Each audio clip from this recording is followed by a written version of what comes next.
Jungle. నమస్కారం అండి. ఈరోజు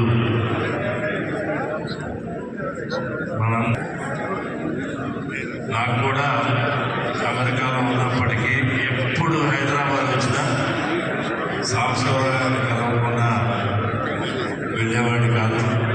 ఇప్పుడే కాదు, మా ఫాదర్ సమితి ప్రెసిడెంట్గా ఉన్నప్పుడు కూడా మొట్టమొదట ఆయన ఎమ్మెల్సీగా కంటెస్ట్ చేసినప్పుడు అన్ఫార్చునేట్లీ ఆయన ఓడిపోవడం, తర్వాత పార్లమెంట్ దగ్గర నుంచి ప్రతి ఎలక్షన్లో కూడా ఆయన గవర్నర్గా ఉండడం కూడా సపోర్ట్ చేశాం. అదే కాకుండా ఎంతోమంది జీవితాల్లో వెలుగునిచ్చిన వ్యక్తుల్లో నాకు తెలిసిన వాళ్ళు ఈ దేశంలో కావులు సాంబశివరావు ఒకరని చెప్పుకోవడంలో ఏ రకమైన సందేహం లేదు. అలాంటి వ్యక్తి మనోష్టకరమైన ఆయన 100% కంప్లీట్ జీవితాన్ని గడిపి పరలోకానికి వెళ్ళడం కూడా ఒక రకంగా మంచిదని చెబుతూ ఈ అవకాశం కల్పించిన కుటుంబ పెద్దలందరూ మనందరం అభిమానించిన కావూరి సాంబశివరావు గారు, ఆయనతో పాటు 2 పర్యాయాలు లోక్సభలో సభ్యునిగా వ్యవహరించేటటువంటి వేరు పార్టీల్లో ఉన్న పరస్పరం గౌరవించుకుంటూ జిల్లాకు సంబంధించో రాష్ట్రానికి సంబంధించో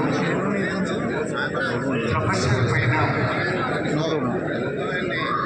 ఒకే మాటగా కలిసి ప్రయాణం చేయడం జరిగింది.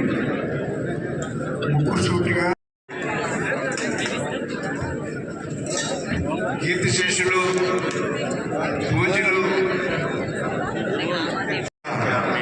అన్నిటికీ కూడా మాతో కూర్చుని సమస్యని కూలంకషంగా అధ్యయనం చేసి మమ్మల్ని ప్రణబ్ ముఖర్జీ గారి ఆర్థిక శాఖ మంత్రి ఉండేవారు, అట్లాగే చిదంబరం గారి వారికి చంద్రబాబు గారి వారికి అనేక శాస్త్రాలు దృష్టి సారించాలి. భారతదేశం ఆయిల్ రంగం, ఎడుగుల రంగంలో సంక్షోభంలో ఉంది. దీన్ని నివారించాలంటే దీనిపై మనం పూర్తి శ్రద్ధ వహించి సరైన ప్రాతినిధ్యం కల్పించి ధరలో ప్రాతినిధ్యం కల్పించి ముందుకెళ్ళి ఇంకోటి యొక్క బడ్జెట్ తగ్గుతుంది అని చెప్పేసి అనేక పెద్దలు కావూరి సాంబశివరావు గారు మనందరికీ కూడా అత్యంత బాధాకరమైన విషయం. ఆయన చేసిన స్థాయిలో మోడీ గారు భీమవరంలో బహిరంగ సభ ఉంటే ఆ బహిరంగ సభలో భీమవరంలో ప్రజలు కావూరి సాంబశివరావు గారు ఈరోజు మాట్లాడటం కొంత బాధగా ఉంది. ఎందుకంటే ఆయన చాలా ఎక్కడికి చూసినా కూడా ఆప్యాయంగా తీసుకుని ఆస్వాదించే మంచి మనసు ఉన్నటువంటి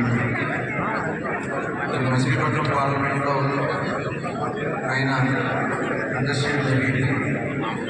నేను తెలుగుదేశం అయినా ఆయన కాంగ్రెస్ పార్టీలో ఉన్నా ఏనాడు